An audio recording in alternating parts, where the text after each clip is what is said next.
सर्वेभ्यः नमो नमः। अहम मोनिका तालियान। आज की वीडियो में हम अपनी कक्षा 8 की सुरभि पुस्तिका के 8वें पाठ का व्याकरण कार्य करेंगे। आपके इस पाठ के व्याकरण में है प्रत्यय। इसमें आपका प्रत्यय समझाया गया है। प्रत्यय के बारे में मैं आपको पहले भी बता चुकी हूँ। जब आपके शब्दों में प्रत्यय का प्रयोग होता है तो आपके शब्द के अर्थ में और उसके स्वरूप में भिन्नता आ जाती है।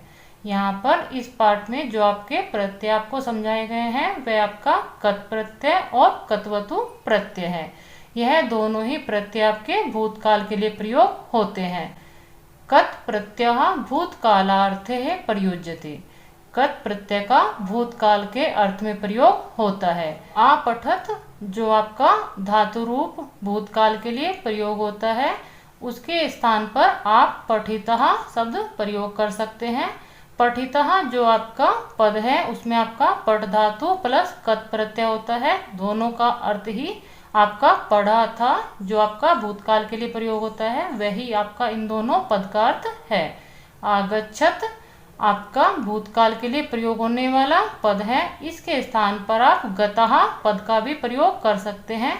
जो आपका गम प्लस कत जो आपका प्रत्यय है उसका प्रयोग होने के बाद आपका शब्द बनेगा गतः। इसका अर्थ है आपका गया था। आपका आगच्छत और गतः दोनों पद का अर्थ ही गया था। आप अपने भूतकाल के धातु रूप का प्रयोग ना करते हुए अपने कत प्रत्यय का धातु रूप में प्रयोग करते हुए अपने भूतकाल का भाव शब्दों से प्राप्त कर सकते हैं। आप अपने कत प्रत्यय के बारे में समझ लीजिए। जो आपका कत प्रत्यय होता है इसका प्रयोग भूतकाल के अर्थ में किया जाता है। इस प्रत्यय में आपका ता शेष रहता है। कत प्रत्यय का प्रयोग आपका कर्मवाच्य तथा भाववाच्य में होता है। तो कुछ धातुएं आपकी कृत्रिवाच्य में भी कत का प्रयोग करती हैं। वे आपकी धातु होती है गम, परक, शी, स्था, वस, जन और सहा। यह आपकी ऐसी धातुएं हैं जो आपके कत प्रत्यय को कृत्रिवाच्य में प्रयोग कराती है। इस प्रत्यय से बने शब्दों का क्रिया तथा विशेषण के रूप में प्रयोग होता है। विशेषण के बारे में आप जानते ही हैं। वह आपका विशेष्य के अनुसार ही लिंग, विभक्ति और वचन में प्रयोग होता है। इस प्रकार आप अपने कत प्रत्यय को बहुत ही आसानी से समझ सकते हैं कि आपके कत प्रत्यय में ता शेष रहता है और आपके कत प्रत्यय का प्रयोग भूतकाल में तथा क्रिया और विशेषण के रूप में प्रयोग होता है।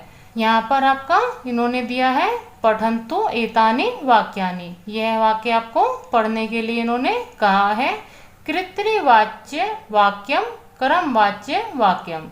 जैसे मैंने आपको अभी बताया है कि आपके कत प्रत्यय का प्रयोग कर्मवाच्य तथा भाववाच्य में होता है। लेकिन कुछ धातुएं आपकी ऐसे भी होती हैं जिससे आपका कृत्रिवाच्य में भी कत प्रत्यय का प्रयोग होता है। यहाँ पर आपका कृत्रिवाच्य वाक्य में इन्होंने दिया है बाल कहा लेकम आलिखत। आप अपने कृत्रिवाच्य के वाक्य को समझने से पहले कृत्रिवाच्य के बारे में समझ लीजिए कि जिस वाक्य में आपके कर्ता का प्रभाव क्रिया पर पड़ता है वहां पर आपका कृत्रिवाच्य होता है। कृत्रि यानी कि जो आपका कार्य करने वाला होता है कर्ता, उसका प्रभाव सीधा सीधा आपकी क्रिया पर होता है।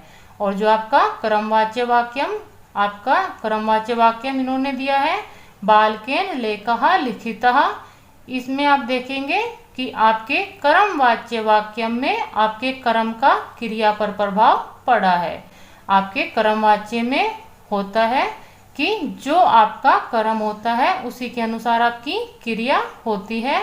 आपकी क्रिया पर आपके कर्म का प्रभाव होता है। कृत्रिवाच्य में कर्ता का क्रिया पर प्रभाव होता है और कर्मवाच्य में कर्म का क्रिया पर प्रभाव होता है। यहाँ पर आपका इन्होंने दिया है बाल कहा जो आपका कर्ता प्रथमा विभक्ति से है, लेखम कर्म आपका द्वितीय विभक्ति से है, आलिखत जो आपका इन्होंने क्रिया दी है वह आपका कृत्रिपद के अनुसार है जो कि आपका प्रथमा विभक्ति के ही अनुसार इन्होंने आपकी क्रिया ली है। क्योंकि कृत्रिवाच्य में आप जानते हैं कि आपके कर्ता के अनुसार ही आपकी क्रिया प्रयोग की जाती है। कर्मवाच्य में इन्होंने जो आपका वाक्य लिया है बालकेन लेखा लिखितः, उसमें बालकेन आपका कर्ता है तृतीय विभक्ति का, लेखा आपका कर्म है प्रथम विभक्ति का, और जो आपका लिखिता क्रिया है वह आपके कर्म के अनुसार इन्होंने ली है। लेखा आपकी प्रथम विभक्ति का कर्म है, तो आपकी क्रिया भी इन्होंने प्रथम विभक्ति के अनुसार ही ली है। इस प्रकार आप अपने कर्तृवाच्य और कर्मवाच्य को भी यहाँ से समझ सकते हैं। यहाँ पर जो आपके इन्होंने ऊपर वाक्य दिए हुए हैं विशेष रूप से भी इन्होंने आपको अलग से समझाया है। कर्तृवाच्य वाक्य में इन्होंने कहा है कर्तृ इति पदे प्रथम विभक्ति, जो आपका कर्तृ पद है उसमें आपका प्रथम विभक्ति का प्रयोग हुआ है। कर्म इति पदे द्वितीय विभक्ति, जो आपका कर्म है उसमें आपका द्वितीय विभक्ति का प्रयोग हुआ है। क्रिया कर्तृ पदम अनुसारम भवति, जो आपकी क्रिया है वह आपके कर्तृ पद के अनुसार है।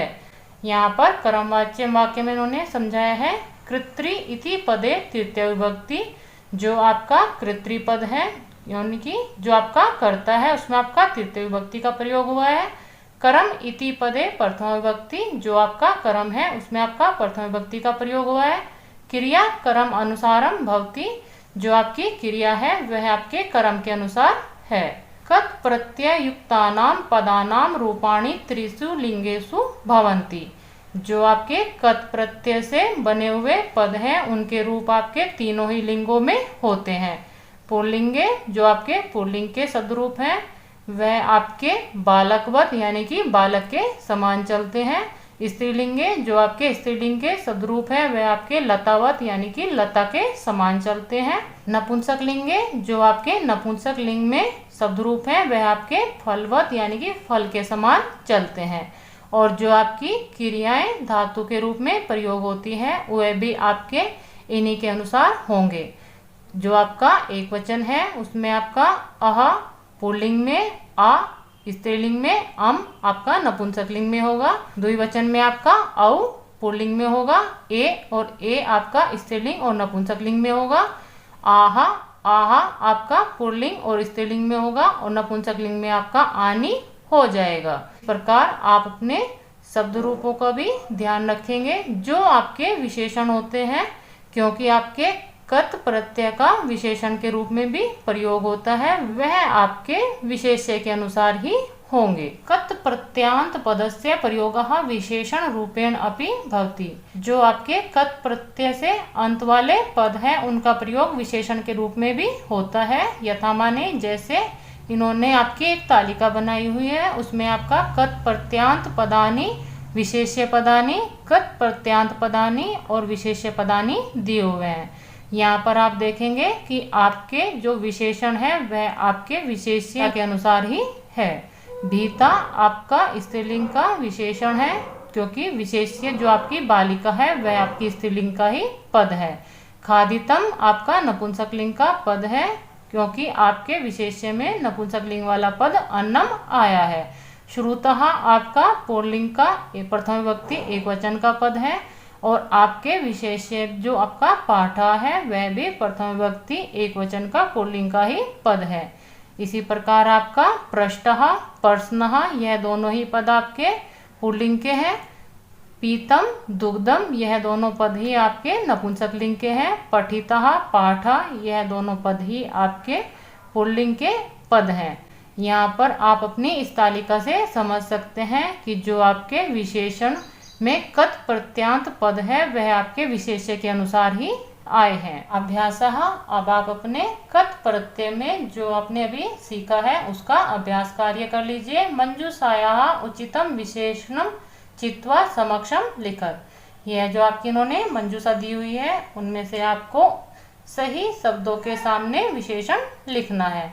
यह कार्य मैं आपका पहले ही कर चुकी हूँ, आप इसको देख लीजिए। प्रबुद्धः बालकः, विकसितम पुष्पम, धावितः अश्वः, तप्तः सूर्यः, पठितः पाठः, सुप्ता बालिका, श्रान्तः पथिकः, पक्वम फलम। यहाँ पर आप देखेंगे कि जो आपके विशेषण है वह आपके विशेष्य के अनुसार ही मैंने लिखे हैं। का दूसरा प्रश्न है अधोलिखितेषु वाक्येषु स्थूल पदानां प्रकृति प्रत्ययो संयोज्य विभाज्य व लिखत। यह जो आपके इन्होंने वाक्य दिए हुए हैं उनमें आए हुए स्थूल पदों को आपको उनकी प्रकृति और प्रत्यय के अनुसार उनका संयोग करके तथा अलग करके लिखना है। यह कार्य भी मैं आपका पहले ही कर चुकी हूँ, आप इसको देख लीजिए। आपके वाक्य में इन्होंने उदाहरण के रूप में कत प्लस कत प्रत्यय इन्होंने दिया है, जो आपका कृतम पद बना है। क्योंकि यह आपका नपुंसकलिंग का पद है तो इसलिए यहाँ पर कृतम आया है। विरचितम जो आपका स्थूल पद है, उसकी प्रकृति और प्रत्यय को अलग करने के बाद आपका पद बनेगा वि प्लस रच धातु प्लस कत प्रत्यय। इस वाले वाक्य में रच प्लस कत ये आपका अलग हुआ पद है, इसको आपको संयोजन यानी कि जोड़कर लिखना है। आपका इस पद का संयोग करने के बाद रचितम पद बनेगा। लिख प्लस कत इसको भी आपको जोड़ना है, जो आपका शब्द बनेगा लिखितम। भुक्तः यह आपका इस वाक्य में स्थूल पद है, इनको आपको अलग करके लिखना है। भुज आपकी धातु है प्लस कत प्रत्यय है। जब आप इनका योग करेंगे तो आपका भुक्तः शब्द होगा, क्योंकि यह आपका बहुवचन का पद है। भुज प्लस कत यह आपका अलग किया हुआ पद है, जब आप इसका संयोग करेंगे तो आपका पद बनेगा भुक्तः। यह भी आपका बहुवचन का ही पद है, तो आप इसको भुक्तः इस प्रकार लिखेंगे। तप प्लस कत यह आपका अलग किया हुआ पद है, इसको आपको संयोग करके लिखना है, तो आपका हो जाएगा तप्तः। खादितानी इस वाले वाक्य में यह आपका स्थूल पद है, इसको आपको अलग करके यदि आप लिखेंगे तो आपका हो जाएगा खाद धातु प्लस कत प्रत्यय। इस प्रकार आप अपने स्थूल पदों की प्रकृति और प्रत्यय को अलग करके तथा जोड़कर लिख सकते हैं। जैसा मैंने आपको बताया था कि आपके इस पाठ के व्याकरण वाले भाग में कत और कत्वतु दो प्रत्यय समझाए हैं। जो आपका कत्वतु प्रत्यय है वह भी आपका भूतकाल के लिए प्रयोग होता है। कत्वतु प्रत्यय में आपका त्वत शेष रहता है, यह भी आपका भूतकाल के अर्थ में प्रयोग होता है। कत्वतु प्रत्यय का प्रयोग आपका कृत्रिवाच्य में होता है। इस प्रत्यय से बने हुए जो आपके शब्द होते हैं वे आपके क्रिया तथा विशेषण के रूप में प्रयोग होते हैं। विशेषण होने पर जो आपके पद होंगे वह आपके विशेष्य के अनुसार ही होंगे। कत्वतु प्रत्यय में आपका इन्होंने बताया है कत्वतु प्रत्यय भूतकालार्थे प्रयुज्यते, कि आपका कत्वतु प्रत्यय भूतकाल के अर्थ में प्रयोग होता है। लंग लकाराः जो आपकी इन्होंने क्रियाएं दी है ये आपकी सभी भूतकाल की क्रियाएं हैं। यहाँ पर आपका कत्वतु प्रत्यांत रूपाणी जो आपका कत्वतु प्रत्यय है उनका प्रयोग करने के बाद जो आपके धातु रूप बनेंगे वह आपके इन्होंने यहाँ पर दिए हैं। आपश्यत ये आपकी भूतकाल की क्रिया है। जब आप अपने दृश्य धातु में कत्वतु प्रत्यय का प्रयोग करेंगे तो पुल्लिंग में आपका पद बनेगा दृष्टवान और स्त्रीलिंग में पद बनेगा दृष्टवती। आचिंत्यत यह आपकी भूतकाल की क्रिया है। जब आप अपने कत्वतु प्रत्यय का प्रयोग करके पद बनाएंगे तो आपका होगा चिंतितवान चिंतितवती। आभवत का भूतवान भूतवती। आकथ्यत कथितवान कथितवती। आभरमत जो आपका पद है भरमितवान भरमितवती। आक्रोध का कृतवान कृतवती। आतिष्ठत का स्थितवान स्थितवती। आगच्छत का गतवान गतवती।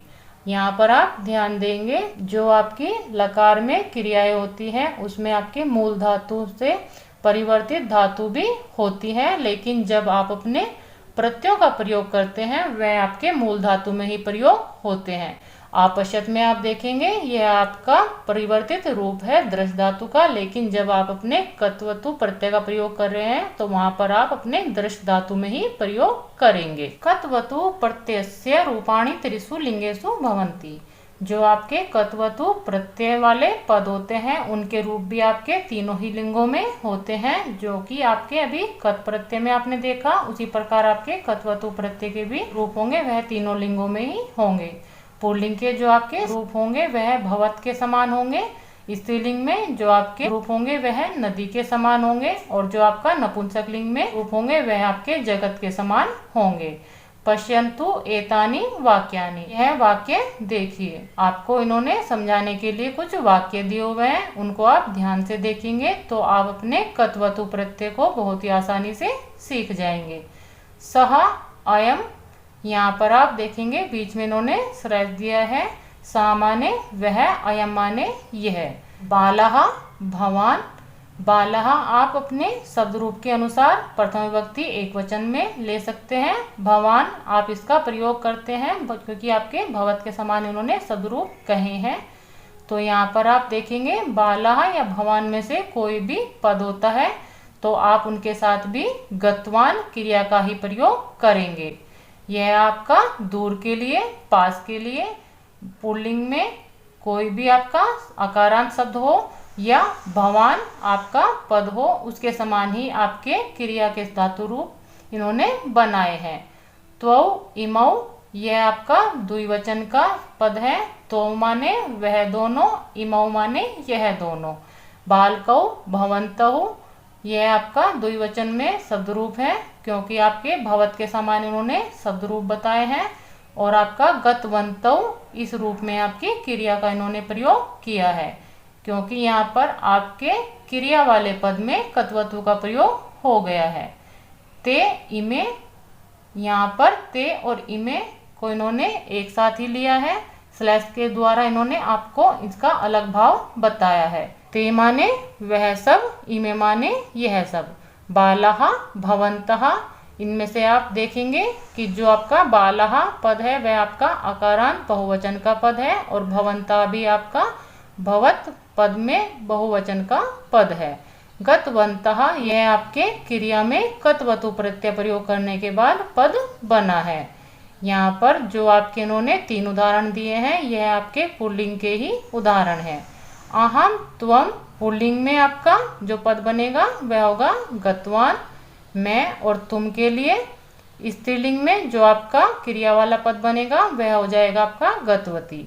आवाम युवाम पुल्लिंग में आपका जो इसके साथ क्रिया होगी वह आपका कत्वतु प्रत्यय प्रयोग होने के बाद बनेगी गतवन्तौ और आपके स्त्रीलिंग में कत्वतु प्रत्यय प्रयोग होने के बाद बनेगी गतवन्त्यौ। वयम यूयम इन दोनों ही पदों के साथ पुल्लिंग में जो आपकी क्रिया बनेगी कत्वतु प्रत्यय लगने के बाद वह होगी गतवन्तः और आपके स्त्रीलिंग में जो आपकी क्रिया बनेगी वह आपकी होगी गतवन्त्य है। इस प्रकार आप देखेंगे मैं और तुम, हम दोनों, तुम दोनों, हम सब, तुम सब। यहाँ पर आपके दोनों अलग अलग पुरुषों के पद हैं क्योंकि जो आपका अहम वाले पद हैं यह आपके उत्तम पुरुष वाले पद हैं और आपके त्वम जो आपके पद हैं यह आपके मध्यम पुरुष वाले पद हैं। लेकिन दोनों के साथ ही आपके कत्वतु प्रत्यय लगने के बाद क्रिया समान ही प्रयोग हुई है। गा वाले उदाहरण से इन्होंने समझाया है। सा इयम बालः भवति गतवती। सा और इयम में इन्होंने स्लैश दिया है। यह आपके स्त्रीलिंग वाले पद हैं। का वाले भाग में आपने देखा सह और अयम, यह आपके पुल्लिंग वाले पद थे। बाला और भवती आप देखेंगे, बाला आपका स्त्रीलिंग वाला पद है, भवती पद इन्होंने आपका नदी के समान आपके स्त्रीलिंग वाले शब्द रूप बताए थे, उसके रूप में इन्होंने लिया है। स्त्रीलिंग में जो आपकी क्रिया होगी कत्वतु प्रत्यय प्रयोग करने के बाद वह आप कहोगे गतवती। ते इमे इन दोनों का अर्थ है वह दोनों, यह दोनों, यह आपका स्त्रीलिंग के लिए प्रयोग हुआ है। बाले भवत्यौ यह भी आपका स्त्रीलिंग के द्विवचन के पद है। इनके साथ जब आपकी क्रिया में कत्वतु प्रत्यय का प्रयोग हो जाएगा तो आपकी क्रियापद बनेगा गतवत्यौ। ताहा इमाहा यह आपका स्त्रीलिंग के लिए प्रयोग होने वाले बहुवचन वाले पद हैं। इसका अर्थ है वह सब और आपके इमहा पद का अर्थ है यह सब। बालः भवत्यः यह आपके बहुवचन वाले पद हैं स्त्रीलिंग में। जब आप अपने बहुवचन वाले पद में अपनी क्रिया का प्रयोग करेंगे कत्वतु प्रत्यय लगाने के बाद तो आपका रूप बनेगा गतवत्य है। यहाँ पर आप देखेंगे जो आपका का वाला भाग है यह आपके पुल्लिंग के लिए है और जो आपका गा वाला भाग है यह आपके स्त्रीलिंग के लिए प्रयोग हुआ है। यहाँ पर आपका उत्तम पुरुष और यह आपका मध्यम पुरुष के लिए प्रयोग होने के बाद पुल्लिंग में आपकी जो क्रियाएं बनेगी वह भी इन्होंने दी है और जो आपका स्त्रीलिंग में क्रियाएं बनेगी वह भी इन्होंने दी है। आप अपने इन सभी वाक्यों से देख सकते हैं कि आपके कत्वतु प्रत्यय का प्रयोग होने के बाद आपके एक समान ही क्रिया के रूप बनते हैं। अभ्यासः अब आप अपने कत्वतु प्रत्यय का अभ्यास कार्य कर लीजिए। कत्वतु प्रत्यय कर्तृवाच्य ए प्रयोज्यते। यहाँ पर जो आपके इन्होंने वाक्य दिए हुए हैं, इस साइड आपका भूतकाल के क्रियाओं के साथ इन्होंने वाक्य बनाए हुए हैं। इन सभी क्रियाओं में आपको परिवर्तन करते हुए कत्वतु प्रत्यय का प्रयोग करके कर्तृवाच्य में ही प्रयोग करना है। यह कार्य मैं आपका कर चुकी हूँ। आप अपनी वीडियो रोककर इसको देख सकते हैं, क्योंकि वीडियो आपकी बहुत ज़्यादा लंबी हो रही है। यह कार्य आप स्वयं इसको देखकर कर लीजिए। मैं आपको कत्वतु प्रत्यय बहुत अच्छे से समझा चुकी हूँ। यहाँ पर जो आपके इन्होंने रिक्त स्थान छोड़े हुए थे वह भी मैं आपका कर चुकी हूँ। यहाँ तक आप अपने अभ्यास कार्य को करने के बाद जो आपका दूसरा प्रश्न है, स्त्रीलिंगे परिवर्तनम कुरत, यह आपके इन्होंने जो वाक्य दिए हुए हैं यह आपके पुल्लिंग के वाक्य हैं। इनको आपको स्त्रीलिंग में परिवर्तित करना है। यहाँ पर आप देखेंगे कि आपके जो कथितवान, भ्रमितवान, खादितवान इस प्रकार की क्रियाएं हैं, उन क्रियाओं को आपको स्त्रीलिंग में परिवर्तित करना है। जो आपका हो जाएगा कथितवती, भ्रमितवती, खादितवती। यह भी कार्य मैं आपका कर चुकी हूँ, आप इसको भी देख लीजिए। आप अपने कत और कत्वतु प्रत्यय में केवल इतना ही ध्यान रखिए कि यह आपके भूतकाल के लिए प्रयोग होने वाले प्रत्यय हैं। आप अपने लंग लकार के स्थान पर इन प्रत्यय का प्रयोग करते हुए अपनी क्रियाओं को बना सकते हैं। जो आप अपने प्रत्यय का प्रयोग करते हैं तब आपको लंग लकार का प्रयोग करने की आवश्यकता नहीं है, और आपके प्रत्यय प्रयोग करने के बाद आपकी क्रियाओं के जो आपको रूप याद करने हैं वह भी आसान हो जाते हैं। यहाँ पर आप देखेंगे खादितवान का आपका क्रिया रूप परिवर्तित होने के बाद हो जाएगा खादितवती, गतवान का गतवती, पठितवान का पठितवती, निवेदितवान का निवेदितवती, पृष्ठवान का पृष्ठवती, दत्तवान का दत्तवती। यहाँ पर इस पाठ की व्याकरण समाप्त होती है। मिलते हैं अगले पाठ की वीडियो के साथ। सर्वेभ्यः नमो नमः।